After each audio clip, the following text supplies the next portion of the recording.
Ang epeko ng dalandangan ang paghahanap ni Matabaka sa Diyos ng hangin.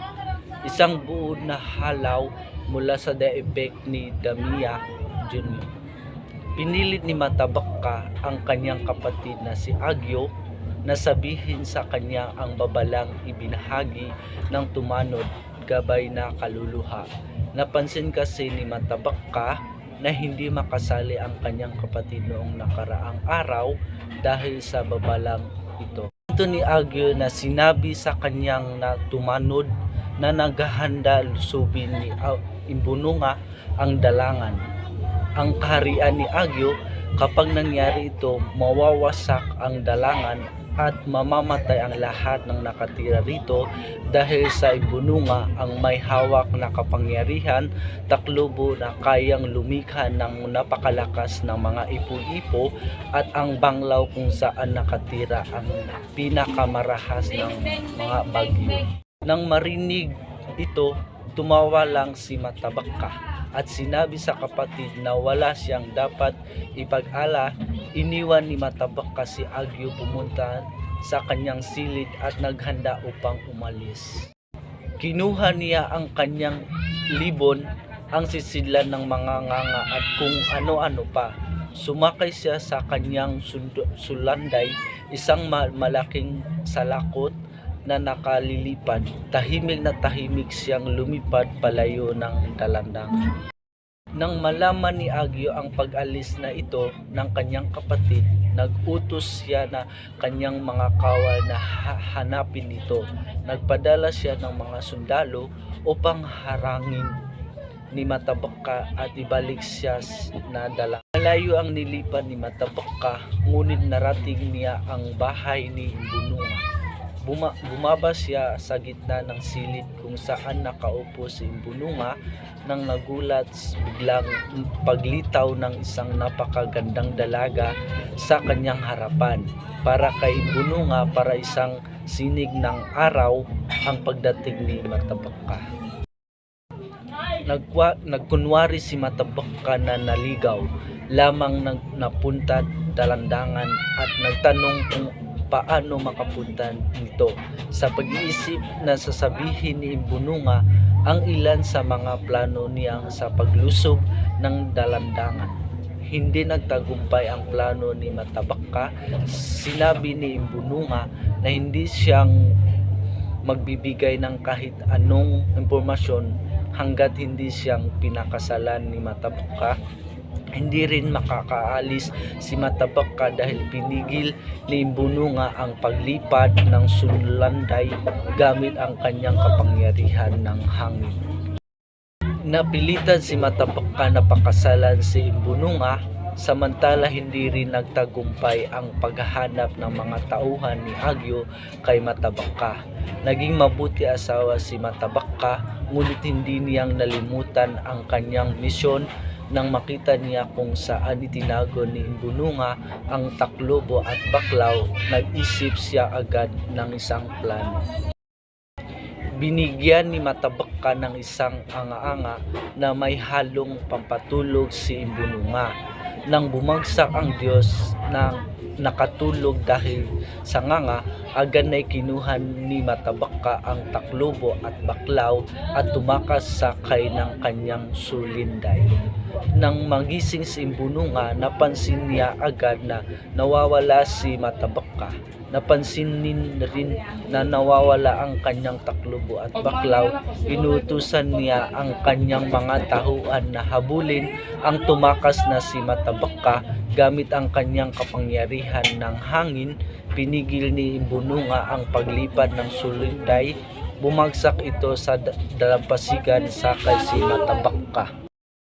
Nahabol ng mga sundalo ni Imbununga si Matabaka. Subalit napakahusay makipaglaban ni Matabaka na napatay niya ang maraming sa mga sundalo. Nahihirapan ang mga sundalo makipaglaban sa kanya, lalo na hindi inuutusan ni Imbununga sa kanilang wag siyang sugatan. Tumagal ang labanan ng maraming araw. Nakarating ang ingay ng labanan sa mga sundalo ni Agyo na napadaan sa dalampasigan.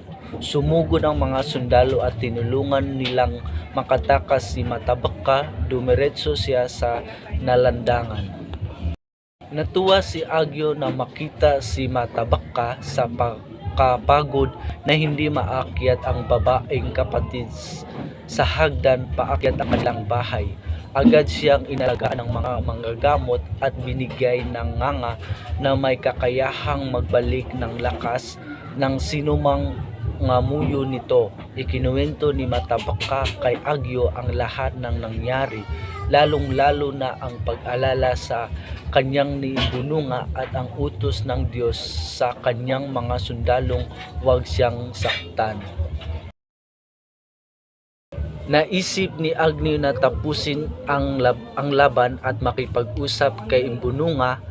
Nagpunta siya sa dalampasigan at hinarap niya ng mapayapa ang Diyos ng hangin.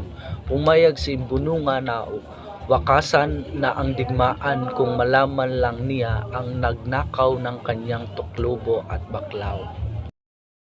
Ikinuwento ni Agyo ang lahat, mula sa babalang natanggap niya hanggang sa ginawang pagnanakaw ni Matabaka.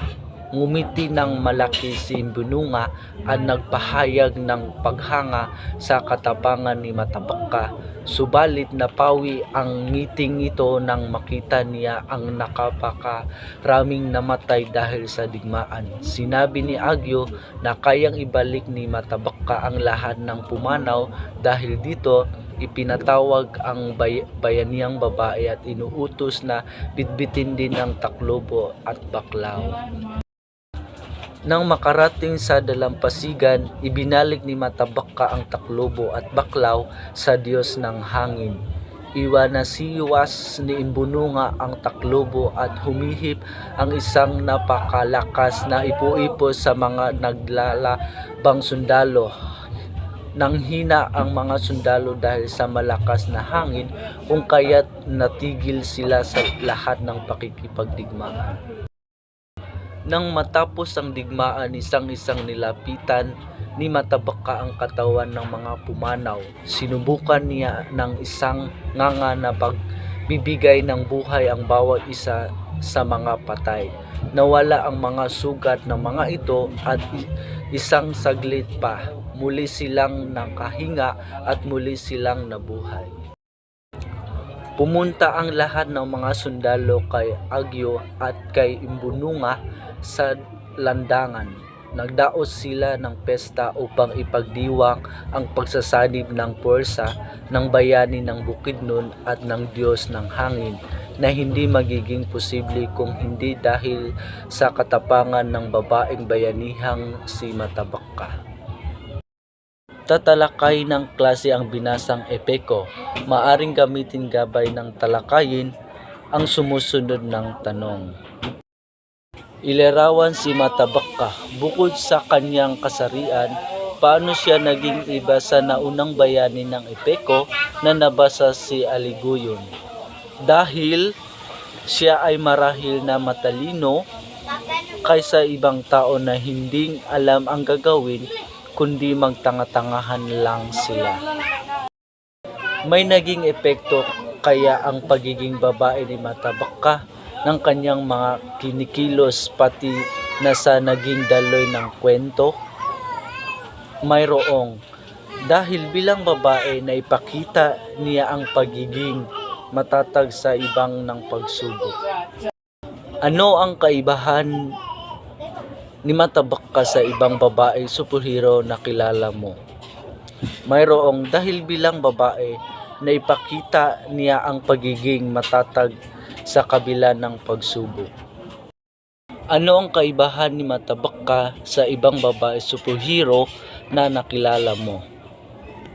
Katulad ng ibang superhero, si Matabaka at magandang, malakas, matapang at may sariling panindigan, at ang kanyang kaibahan naman sa ibang mga superhero at nagawa siyang pahanga sa kanyang kapanghingaan ang itinuring ng kaaway si Matabaka. Sa iyong palagay, Paano nasasalamin ni Matabaka ang kalagayan ng kababahian sa Bukidnon noong katutubong panahon?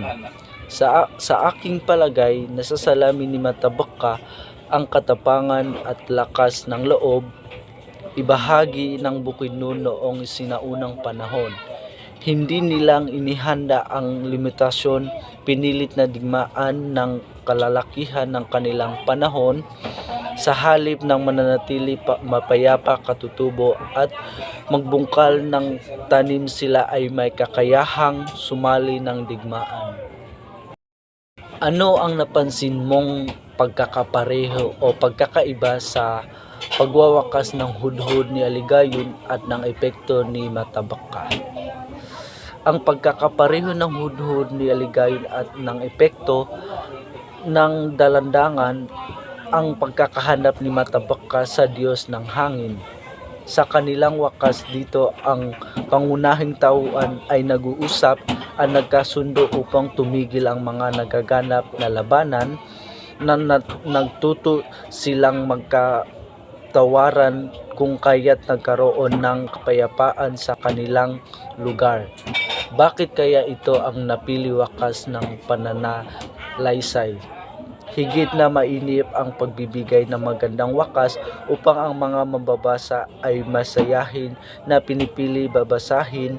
Karaniwan sa mga mambabasa ay naghahanap ng mga kwentong paputulan ng magandang aral at mga kwentong may magandang wakas.